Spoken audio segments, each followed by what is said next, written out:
And welcome to the Pajamas episode. As I stop getting naked. Okay. Okay. Hello. Welcome. We're back. And we're feeling, we're feeling ready for bed. Ooh, take me away. Ooh. Very, very bad. So, welcome to Another episode of Cinched. I am the sack that Oogie Boogie left behind, LUXE the Drag Queen. And I'm the most fabulous blueberry you've ever wanted to eat out. Amber, you're turning violet.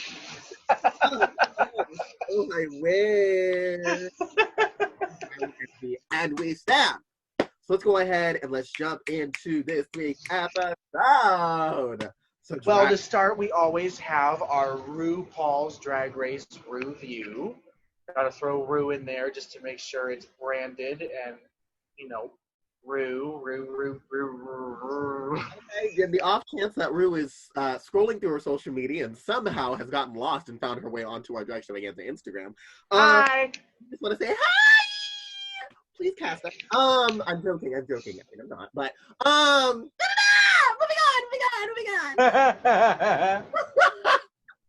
So, last week's episode was the one-woman show. Wow. You know what gets me about this brand of girls, best girls yet, you know, and the fact that no one bombed the challenge entirely. Yeah, I would say no one necessarily bombed.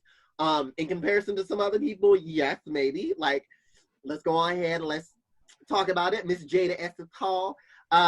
She has been so great and so fun, like on the runway, her looks, her everything, she's been great. She was already naming off how many da-da-da-da-das that she's won, right? Yes. But her pee story, I was just like, girl, it was the delivery. Look, the way that she was peeing for us just wasn't giving it to me. She should have been sitting. I don't know what it is. Okay, so we're on here talking about toilet humor and all the time we're talking about toilet humor, but like there's just something about being on stage and talking about that kind of humor that's just always a turn off for me. I don't know what it is. It's just like See that. Like I feel like there's a specific kind of way in which to do that, where it can be humorous and funny. Granted, I will say here's one of the other things that I thought was like so weird for me, and that multiple queens have brought it up. Cracker and someone around here smoking the ganja. I just got a big old whiff. Oh, girl. Or maybe it's my stash back here. Hold on. That might be it. Go ahead. I'm gonna act like you didn't just find your stash in your ass, but that's okay. You're never gonna ass stash. But a lot of the girls were talking about like the fact that like Jada doing like a pee story and then Crystal shitting on the stage, and it's like, oh, like we love all this variety, but it was like the moment that Rockham gave them a cute little fart joke, they were like, no, don't, get the fuck out of here if you ever don't, right? So I'm just like, ooh, clock that, like the hypocrisy of it all. I feel so bad for Rockham this season. I really, really do. Like, if there's anyone that I believe deserves like a comeback, we didn't see enough from you, we need more, let's have you back on another season.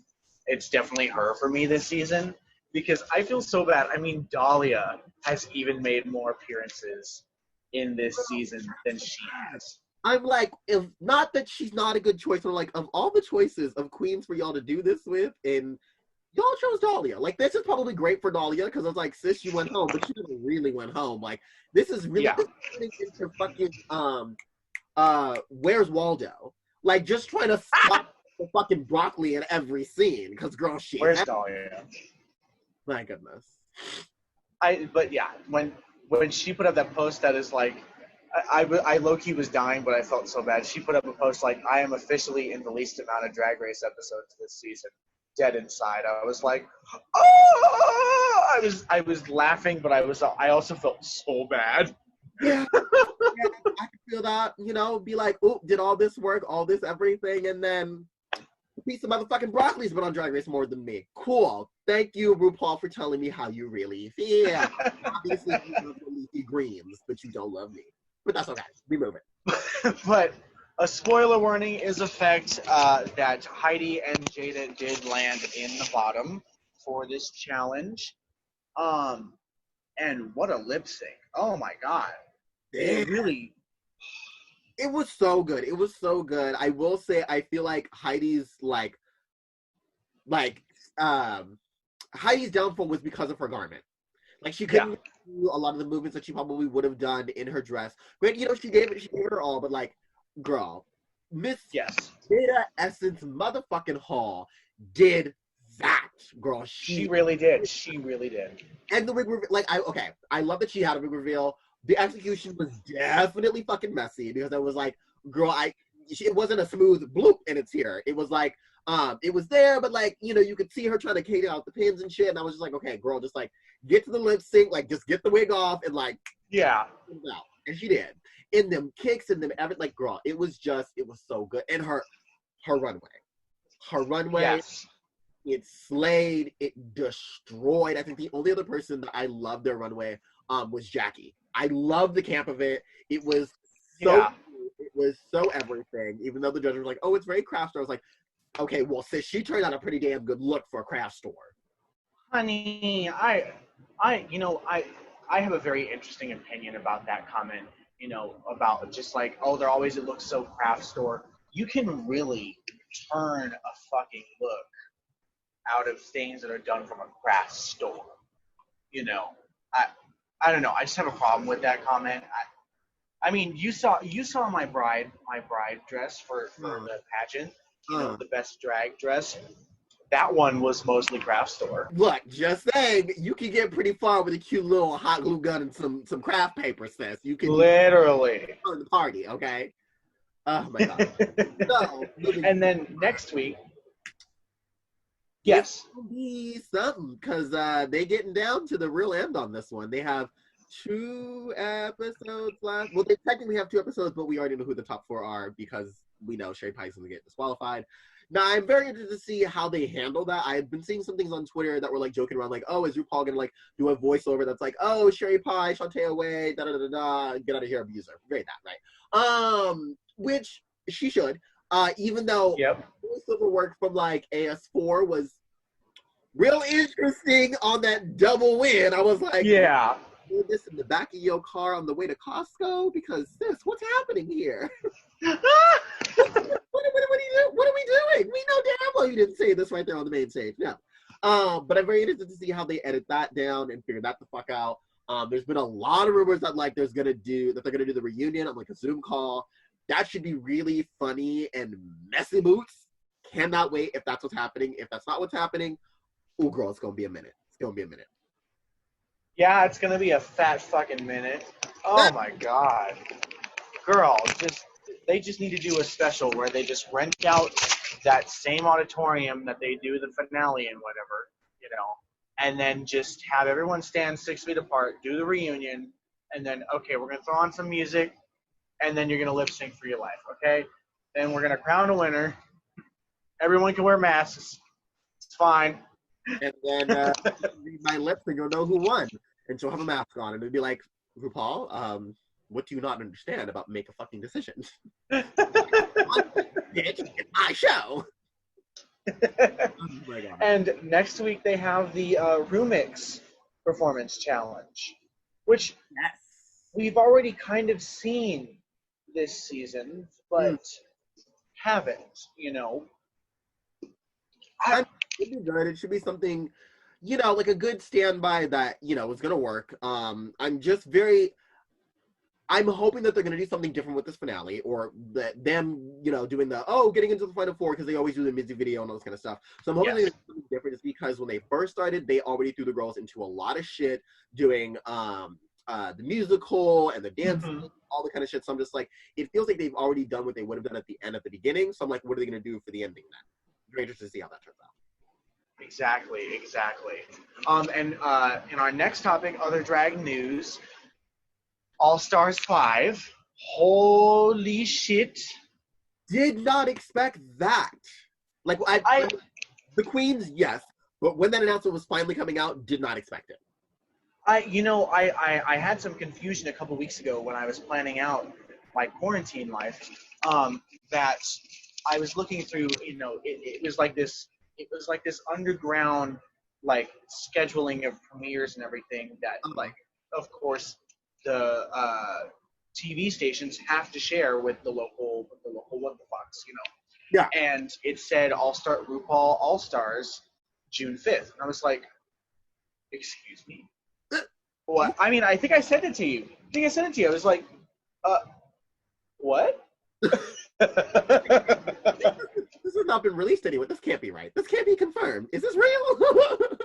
But I'm so excited for the queens. Oh, Miss Shea Coulee, Miss Mayhem Miller. Oh my God. I'm ready for our timeline to get corrected and for Shea to get the crown that she so rightfully deserves. Yes. I'm just ready for that timeline to exist.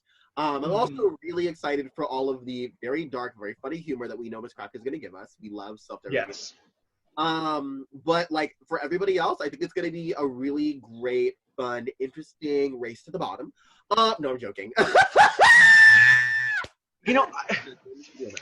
Speaking of bottoms. No. I have to say I'm Team Shea, Mayhem, and Blair. And mainly Blair because of her music. Just like the music career that she's had post Drag Race, because I really like a lot of the tracks that she's done. But not because she's a small, skinny white queen. In that retrospect, so that's where I'm at with this season. I'm a Shea stan because like, look, girl, as as Bobbin said, like everybody black in Aquarius, like that. So definitely, like, I want to see another black queen up there, but like I'm definitely really, really so excited for Shea. Yes, because I'm like I love Cracker's like quick-witted humor. And then I think, honestly, for me, like, I'm seeing Juju somewhere up there. Because, like, it's been a really long time since she's, been in the whole Drag Race scene. Yeah. So fucking funny, but yet so fucking nice. And I think, like, her fashions have never necessarily been like that. Oh my God, I'm so iconic. But I feel like she can probably be pretty creative with, like, producing, like, a look kind of situation. Yes. I'm very interested to see how that's going to turn out. Absolutely. And just a heads up for our viewers, after next week's episode, we will be taking a 1-week hiatus, a little trip to the Bahamas, even though that can't happen right now, but I'll bet you it's real cheap. So that we can prep and create the best Cinched and Spiraling for the All-Stars season. And we will be back June 3rd. Yes. June 3rd, for All Stars. Yeah. But that's y'all get another week with us. It'll just be 1 week. 1 week. But yes, we will be taking a short little sweet hiatus. But we'll still be like uploading content and all kinds of good shit because girl, where the fuck we going? We ain't going nowhere. So we still here, y'all. No. But yeah. So on to We Are Here, girl. Yes. This. The South. Wait. Who am I? Ready? Girl. Someone needs to talk to someone here. I'm dead. Just to be like, oh, you have a good bless. She don't want to talk to you, Shanji. No. She's not. Bob in the background was the narration of my life. No, just like, sis, it's not working. She doesn't want to, but Shangela just really, I will say, that's how you know Shangela is just such a loving queen. Because like, yes. Even the girl, this lady literally was just like not giving her the time of day, was not giving her the energy. She was giving her very girl, if you don't get the fuck off my property. And Shangela was just like, you have a good old blessed little day. Hallelujah. I just wanted to get to know you, but it's fine. You don't want to do this. That's okay. Hallelujah. Goodbye. You have yourself a nice little best day. Goodbye. Like very that. So, girl. But I will say I did love that they dived into like spirituality and how that like how that can play with like queerness because like Yes. If you've ever seen me do a gospel number, I have like spiritual connections, or I have like a spirituality. That does get like very interesting for people, because it's like, sis, how do you do a gospel number, but then also, go get pegged at night, sis? Um, and I just put the picture of Jesus down, and we do the business. No, I'm joking. I do the business with Jesus up because he loved it. He loved the what? No, I'm joking. Wow, stop. Put the underwear over the photo and get on with it. Okay, bro, just like sit the dildo in front of him. He can't see nothing. We good. Um, Just here. all his Here. name, I want him to know. Oh my goodness. Okay, no, but I really loved how they really talked about that, and like the complexities of that, and I love that for Bob's like the person that they were mentoring, that they really took a subjective, whichever fucking word I'm thinking of. I don't know what the fuck it is, but like she took a approach, like a non-judgmental approach. She's just like, I'm not gonna judge you on like your beliefs and all these kind of things. I just want you to have to be happy. Like, I just want you to feel comfortable in whatever your decision is and however you want to live your life and all that kind of stuff. And I love that, like, right after they did their thing, that the person decided to like live a out like queer life, and still being spiritual, because I'm like, it is possible. Yes. No, I fully agree. And it's just, the episodes keep getting better. I really just, I'm so in love with this show, and the stories that they're telling, because not only are they talking about, not only have they talked about being queer and having a spirituality, but also, trans love and cis straight men doing drag and all kinds of stuff like that. Really just diving into some of these deeper topics that we don't get to experience with the main pipeline of RuPaul's Drag Race and our main drag areas right now. It's really bringing forward some conversations that we need to be having. Oh, absolutely. Absolutely.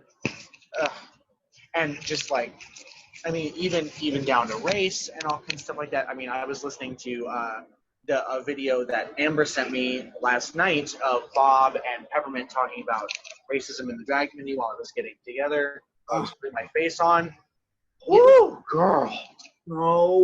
So good. If y'all have not seen it, y'all need to go and watch it. I think it is absolutely Bob's YouTube, but y'all can probably definitely like find it through Bob's like Instagram or whatever. But like it was such a real conversation that they were having about like the fandom, about racism, just about like a lot of the ways in which like the fandom may not necessarily on purpose be racist, but may not understand how some of the things that they do are informed by racism that they didn't they didn't know of, right? Like when we look at because we were just talking about this, like how we follow them. Like, once the season comes out and you make your decision, and it's like, oh, like, and this is exactly like what Bob and Peppermint were talking about. It's like, when you look on your list of like who do you follow, like, if it's just all of the white queens, it's like maybe we go back and we reevaluate, like, why is that? Like, why do I not have queens of color on here, or any color at all in any of the people that I follow?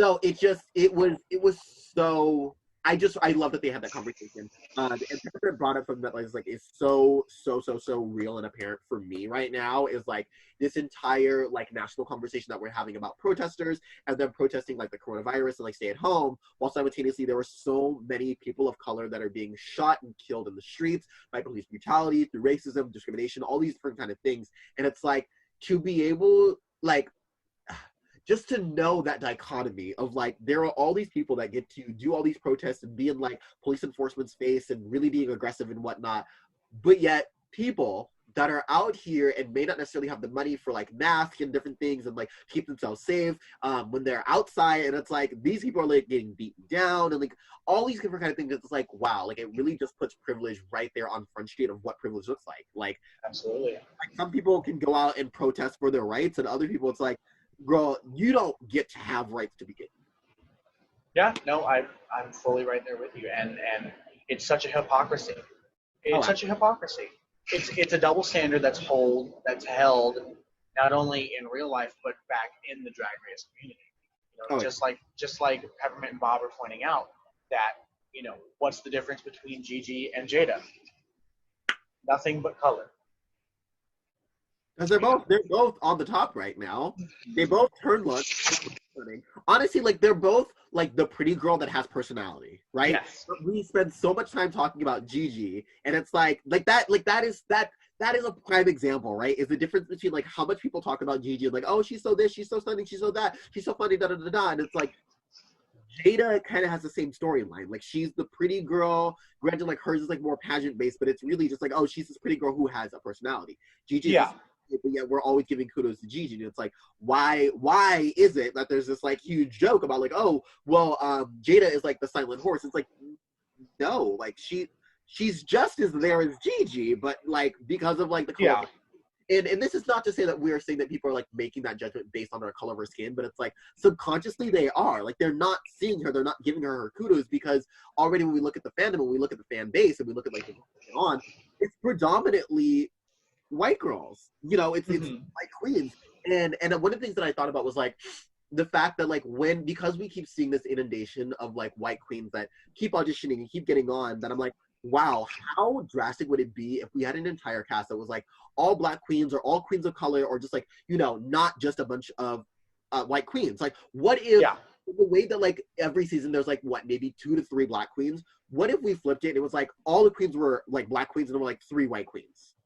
Like the fandom would lose it. It would fully lose its shit. And I'm like, that's so unfair that like I don't think that's ever gonna happen. We're never gonna see a season where it's just like entirely a bunch of queens of color and like maybe 2 to 3 white queens. And that's not saying that like, oh, you know, white queens are not good because they're white. Like, no, but it's just saying like when we look at representation, we've had 12 years of this show, and predominantly when we look at our cast, it's overwhelmingly a lot of white queens. Yeah, and that's spot on, because I think the problem that the fandom would have with it is, well, not the problem that the fandom would have with it, because they already absentmindedly have a lot of problems that they need to get there.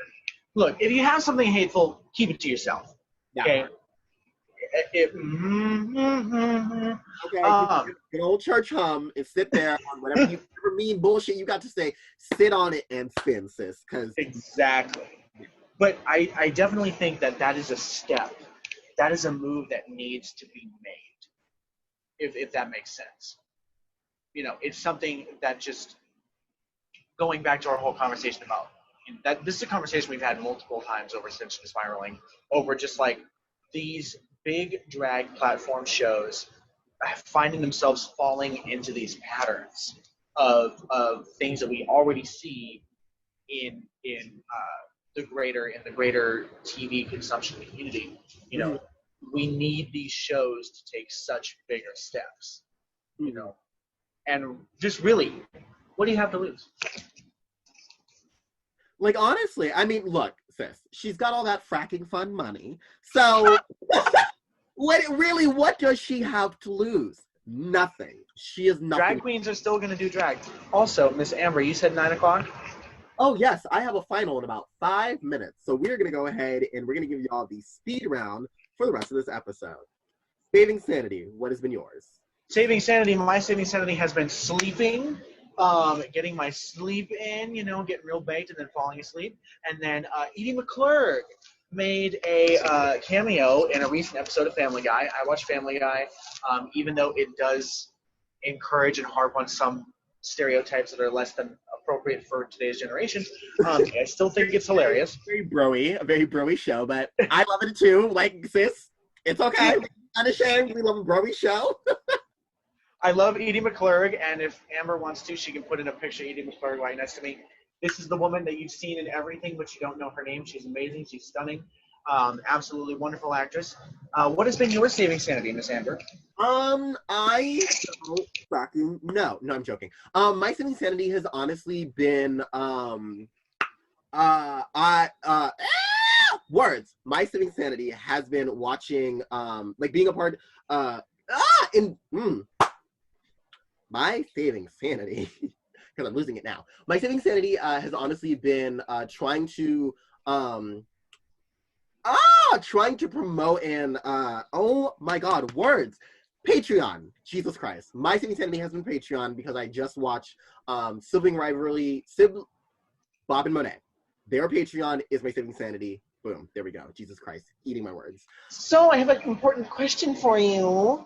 Yes. What's on your watch list? So on my watch list this week was watching Solar Opposites, which is the same people who make Rick and Morty. Again, another a show that you probably would not clock that I would be into, but I am so fucking obsessed with. Love it to bits.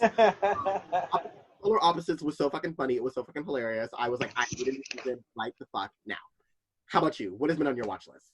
I haven't really watched anything this week. I've just been so busy with, coordinating with you on these upcoming shows and all kinds of stuff like that. Oops. And all kinds of projects and whatnot. So I haven't really had a chance to watch anything, but I am really excited for Scoob coming out on Friday and just seeing how they execute that. I was always a big fan of Scooby-Doo, so really excited. And with our last 2 minutes remaining, Amber, what has got you cinched and sent you spiraling? What got me cinched is honestly the fact that, like, after this 9 a.m. class, I'm finished. Like, that's my undergrad. She's done. She's got the education. Oh, she's getting a degree, the piece of paper that she spent 5 years to get, that she's kind of wondering, is it fucking worth it? Because now I'm in quarantine and I can't even go out there and get a job. That part. And that's what's got me spiraling. No, but honestly, yeah, I think I am a little bit spiraling because, like, again, still things are in limbo. I haven't really figured out everything about, like, what's gonna happen with my future. Not that I don't have plans, but, like, there's a lot of things that have been put on hold. So that's kind of got me lightly spiraling, as, like, not really knowing what's gonna happen with the future. So what about you, sis? Exactly. And what's got you spiraling? Well, what's got me cinched is that I took a trip to Joanne yesterday. What also has me spiraling is that I took a trip to Joanne yesterday. And it was a 3-hour trip. Could not believe it. It took me 3 hours to get in the store, get a few things, and get out of the store. Just sit right back and you'll hear a tale of a fateful trip that started from this tropic port for a 3-hour tour, a 3-hour tour. I have some new projects now, so that's got me real cinched. So I get to work on some new stuff, for some new upcoming videos and whatnot. But what does send me spiraling is money, honey, because girl, we're running out. Anyway, the tea, girl. As soon as you give me more. With that said, please tune in next time when we cinch.